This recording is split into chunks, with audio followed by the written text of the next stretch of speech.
ওরে বাবারে, আর একটু হলেই কেকটা ডেলিভারি দেওয়ার আগেই তার সদ্গতি হয়ে যাচ্ছিল।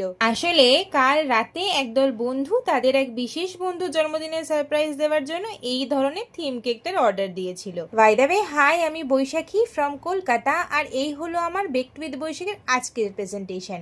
যে কোনো পারপাসে কেকের অর্ডারের উপলক্ষে তোমরা স্ক্রিনে দেওয়া নাম্বারে আমার সঙ্গে যোগাযোগ করতে পারো। ব্যক্তিগতভাবে আমি যে কোনো নেশা জাতীয় জিনিসের একদম বিরুদ্ধে, কিন্তু সেই জিনিসটাই যদি মজার ছলে কেকের স্বাদে রূপান্তরিত করতে হয় তবে একজন হোম বেকার হিসেবে আমার কোনো আপত্তি নেই। তাই এই থিমটা বেছে নিলাম আর কি। সবচেয়ে কঠিন কাজ ছিল এই ফন্ডান্টের ছোট ছোট ডিটেলিংগুলোকে নিখুঁতভাবে তৈরি করা।